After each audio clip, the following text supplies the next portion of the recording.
Hello दोस्तों, नमस्कार। SM से शाना में मैं आप सभी लोगों का दिल से बहुत बहुत स्वागत करता हूं। दोस्तों, आज के दिन की अगर बात कर ले तो आप देख सकते हो सेंसेक्स फिलहाल तो हरे रंग में क्लोज हुआ है, यही बड़ी बात है। मतलब आप सभी लोगों ने देखा ही होगा कि मार्केट फर्स्ट हाफ में या फिर मोर देन फर्स्ट हाफ भी हम यहाँ पे कह सकते हैं कि आखिरी का कुछ एक घंटा यहाँ पे बाकी था, उसमें ही हमें गिरावट देखने को मिली, वरना मार्केट बहुत डिसेंट परफॉर्मेंस दे रहा था। जिस प्रकार से ग्लोबल बाजार में हम लोग को गिरावटें नजर आ रही थी उस हिसाब से तो अच्छा माहौल था, बट फाइनली वो गिरावट हमें नजर आ ही गई। निफ्टी की भी अगर हम यहाँ पे बात कर ले तो आप देख सकते हैं यहाँ पे अच्छी खासी निफ्टी यहाँ पे चल रहा था, 23,400 को भी क्रॉस यहाँ पे किया था। एंड उसके बाद आप देख सकते हो टॉप लेवल से यहाँ पे 23,400 से 23,200 250 के रेंज में यहाँ पे आ गया। मतलब हम कह सकते हैं मोटा मोटा ऊपर से 150 से लेके 200 पॉइंट के आसपास यहाँ पे बाजार नीचे आते हुए देखने को यहाँ पे मिला है। खास करके हम कह सकते हैं कि आज के दिन गिरावट एक्सपेक्ट की जा रही थी, बिकॉज कल के दिन की अगर हम बात करें, कल के दिन बोलो या फिर रात बोलो, ठीक है, तो अमेरिकन मार्केट में काफ़ी ड्रामा देखने को मिला था। बट बाद में चीज़ें यहाँ पे बदल गई, समीकरण बदल गया, क्योंकि अमेरिकन मार्केट भी रिकवर कर गया। डाउ की अगर बात कर ले तो एकदम नीचे से आप देख सकते हो रिकवर किया। खास करके डाउ से ज़्यादा नेस्डेक की अगर बात कर ले, नेस्डेक लगभग 850 पॉइंट यहाँ पे टूट गया था एंड वहाँ से रिकवर करके जो नेट गिरावट रही वो 250 पॉइंट के आसपास रही। मतलब 1% गिरावट भी कोई मतलब छोटी गिरावट नहीं होती, बहुत डिसेंट गिरावट होती है। बट 850 के हिसाब से 250 की गिरावट भाई कभी भी अच्छी नज़र यहाँ पे आएगी। सो इस रिकवरी के चलते यहाँ पे जो हमारा गिफ्ट निफ्टी भी था उसने भी जो डैमेज था वो भी कंट्रोल हो गया, हम सभी लोगों ने देख लिया था। 188 पॉइंट गिरा था, देन लेट नाइट तक 100 पॉइंट के आसपास यहाँ पे गिरावट नजर आई थी एंड बाद में तो बहुत ही अच्छी तरीके से रिकवर हुआ। एंड मॉर्निंग में जैसे हम लोग यहाँ पे गिफ्ट निफ्टी को चेक करते हैं उससे हिंट तो मिल गई भाई कि बाजार यहाँ पे अच्छा परफॉर्मेंस दे सकता है, अच्छा खुल सकता है। और वही चीज़ें हमें आज के दिन देखने को यहाँ पे मिली कि शुरुआत ठीक ठाक रही, उसके बाद मार्केट काफ़ी बढ़िया परफॉर्मेंस दिया, बट बाद में यहाँ पे बाजार में इतना प्रेशर आया कि क्लोजिंग लाल रंग में यहाँ पे आते हुए देखने को मिली है। मतलब अल्टीमेटली दोस्तों वही चीज़ है कि बाजार किसके पकड़ में है, बियर वालों की पकड़ में हमें देखने को मिल जाता है। एंड आपको पता ही है कि फिलहाल का बाजार कैसा चल रहा है, यस, सेल ऑन राइज वाला बाजार है कि भाई अगर तेज़ी आ भी जाती है तो हर किसी को पता होता है कि वो तेज़ी टिकेगी कितने देर तक, ठीक है, क्योंकि बार बार यहाँ पे प्रेशर इतना ज़बरदस्त है, बियर वालों के साइड में इतनी सारी खबरें चल रही है कि एक खबर आ जाती है नेगेटिवली, वेदर वो सच हो या झूठ हो, बाजार में इजीली पैनिक फैल जाता है। और ये बार बार हम लोग इस मतलब हम देख ही रहे पिछले कई महीनों से यहाँ पे ये सारी चीज़ों को बैक टू बैक यहाँ पे एक्सपीरियंस कर ही रहे हैं। सो आज के दिन की अगर बात कर ले, जो अचानक हमें गिरावट देखने को मिली है उसके पीछे का रीज़न क्या है, तो कोई ना कोई तो रीज़न चलता ही रहता है। So along with the proof वो रीज़न मैं आप लोगों के सामने यहाँ पे रख दूंगा। एंड उसी के साथ साथ वीडियो क्लोज करने से पहले अब आगे क्या क्या चीज़ें हम लोगों ने मॉनिटर करनी चाहिए वो भी मैं आप लोगों को यहाँ पे बताने वाला हूँ। तो सबसे मेन कोर रीज़न तो भाई वही है मिडल ईस्ट। मिडल ईस्ट को लेकर बहुत सारी अपडेट्स यहाँ पे आती रह रही है और जितनी भी खबरें आ रही है वो ज़्यादातर करके नेगेटिव ही खबरें हमें नज़र यहाँ पे आ रही है। अभी कुछ दिनों पहले की अगर हम यहाँ पे बात कर ले, हमने क्या देखा था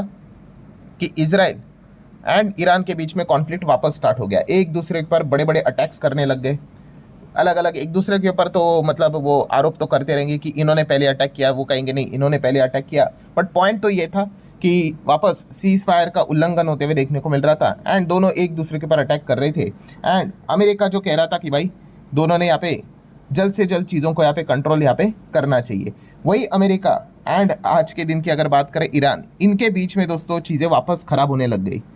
मतलब एक दूसरे के ऊपर काफ़ी सीरियस अटैक्स हम लोग को देखने को यहाँ पे मिल गए। एंड आपको पता ही है कि अगर अटैक अगर एक बार वापस अगर वो चिंगारी मतलब आग में अगर तब्दील हो गई फिर वो उसको बुझाना काफ़ी मुश्किल हो जाएगा, ठीक है। अभी तक वो सारी चीज़ें चल रही है ना कि हम बातचीत कर रहे हैं, मतलब निगोसिएशन चल रहा है, अलग अलग डील्स हो रहे हैं, मीटिंग्स हो रहे हैं, तभी अगर कुछ हो गया तो ठीक है, बट अगर वापस अगर चीज़ें सीरियस मोड पे अगर चली गई फिर रोकना तो ऑलमोस्ट नेक्स्ट टू इम्पॉसिबल हो जाएगा।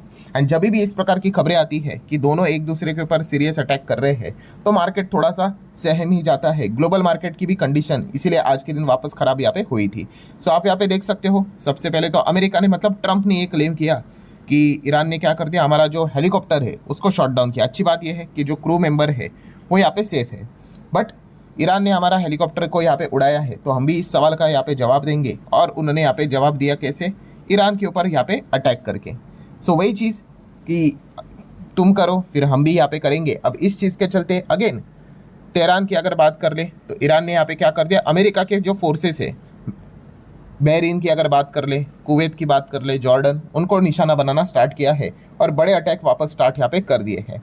अब अगर आप देखोगे तो अमेरिका तो ईरान से कोसों दूर है, सो वो अटैक कहाँ पे कर रहे हैं, मिडल ईस्ट में जो अमेरिका के फोर्सेस के जो बेस हैं उनको टारगेट करे। और वो बार बार फिर वो क्या हो जाते हैं, मिडल ईस्ट वाली जो कंट्रीज़ है वो इसको मतलब कंडेम करती है, इसकी निंदा करती है कि आप हमारे ऊपर अटैक क्यों करें। तो उन्होंने पहले ही बताया भाई कि ईरान ने बताया कि गल्फ नेशंस को कि ये जो आपकी रिस्पॉन्सिबिलिटी है कि यूएस एंड इजराइल के जो स्ट्राइक हमारे ऊपर हो रहे उसको रोकने का, आपके धरती से हमारे ऊपर अटैक हो रहा है, अगर आप इस चीज़ को अगर नहीं रोकोगे, आप अगर ये रिस्पॉन्सिबिलिटी नहीं उठाओगे तो हमें तो हमारा मतलब सेल्फ डिफेंस के हिसाब से आपके ऊपर अटैक यहाँ पे करना पड़ेगा। हम आपके ऊपर नहीं अटैक कर रहे, बट अमेरिका के जो बेसिस वहाँ पे बने हुए हैं जिसकी परमिशन आप ही नहीं दी है, तो इस चीज़ के चलते हमें अटैक यहाँ पे करना पड़ेगा।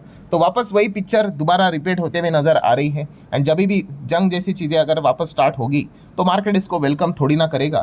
तो इसी चीज़ के चलते सारा मामला वापस यहाँ पे बिगड़ जाता है।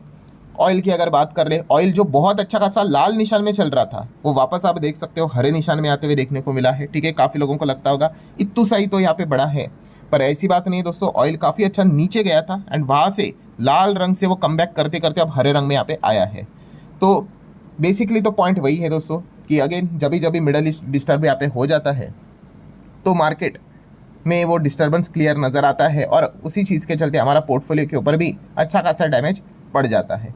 सो ग्लोबल मार्केट भी अगेन कह रहा हूँ कि ये सिर्फ हमारा मामला नहीं है, ग्लोबल मार्केट भी इस चीज़ के चलते परेशान हो जाता है। अगर आप यहाँ पे अभी अमेरिकन मार्केट तो यहाँ पे क्लोज ही है, बट फिर भी अमेरिकन मार्केट के फ्यूचर्स तो रहेंगे। तो डाउ फ्यूचर्स आप देख सकते हो लगभग 400 पॉइंट के आसपास लुढ़कते हुए देखने को मिल रहा है। ये देख लो, ये इस प्रकार का प्रेशर बना है। तो ड्यूरिंग द मार्केट आपको पता ही है डाउ फ्यूचर्स चलता रहता है और जैसे वो प्रेशर यहाँ पे और ज़्यादा इंटेंसिफाई हुआ तो हमारा भी जो निफ्टी ऐसा चल रहा था वो भी नीचे आया। सिमिलर वे नैस्डैक फ्यूचर की बात कर ले, ये तो और ज़्यादा नीचे, आज के दिन 1.25% के आसपास 370 पॉइंट नीचे, ये देख लो। तो इससे क्या हो जाता है, यस ये प्रेशर यहाँ पे क्रिएट हो जाते हैं। एंड यूरोपियन मार्केट्स की अगर हम बात कर ले तो जर्मनी का मार्केट टूट गया, आप यहाँ पे देख सकते हैं सेम हरे रंग में यहाँ पे चल रहे थे। एंड उसके बाद अगर अमेरिकन मार्केट अगर गिर जाते हैं, उनके फ्यूचर्स गिर जाते हैं तो ये चीज़ें नज़र यहाँ पे आ ही जाती है। फुटसी की बात कर ले तो ये भी हरे रंग में ही चल रहा था, ये भी लाल रंग में आ गया। देन फ्रांस के बाजार की अगर बात कर ले तो सेम इसका भी परफॉर्मेंस यही है, गैप अप था, अच्छा खासा चल रहा था, फिर प्रेशर यहाँ पे आ गया। देन यूरो स्टॉक्स की बात कर ले, सबका पैटर्न सेम है, पहले तो हरे रंग में था एंड हरे रंग से फिर वो लाल रंग में हम लोग को जाते हुए चीज़ें देखने को मिली है। हमारा गिफ्ट निफ्टी की भी अगर बात कर ले तो आप यहाँ पे कहोगे कि सिर्फ 4-5 पॉइंट ही तो नीचे है, बट कहाँ से नीचे है तो वो आप देख सकते इतना बहुत अच्छा खासा गिफ्ट निफ्टी यहाँ पे चल रहा था। 23,450 के आसपास ये चीज़ें नज़र आ रही थी अगर हम शुरुआत से ही अगर देखें तो। एंड वहाँ से अगर आप चीज़ों को कैलकुलेट करके देखोगे तो कैसे लोअर लो काट काट कर वो नीचे आते हुए देखने को यहाँ पे मिला है। और इसी चीज़ के चलते दोस्तों हमारा जो नॉर्मल निफ्टी है वो भी नीचे आते हुए देखने को मिला है। मतलब पॉइंट तो वही है दोस्तों कि मिडल ईस्ट ने यहाँ पे क्या करके रखा हुआ है, बियर वालों को सबसे बड़ी ताकत देके रखी हुई है। एंड वैसे ही बुल वाले यहाँ पे डरे हुए रहते हैं बिकॉज ऑफ हायर लेवल की अनसर्टिनिटी मतलब वही कि अगर अच्छा खासा बाजार में यहाँ पे तेज़ी भी आ रहा है बट इसकी कोई गारंटी नहीं भाई, एक खबर आ जाएगी इधर उधर से मिडल ईस्ट के ओर से एंड बाजार यहाँ पे नीचे आना स्टार्ट हो जाएगा। एंड इसी चीज़ का फ़ायदा बियर वाले बहुत अच्छी तरीके से उठा रहे हैं एंड बाजार को बार बार यहाँ पे क्या कर रहे हैं, नीचे खींचने की कोशिश यहाँ पे कर रहे हैं।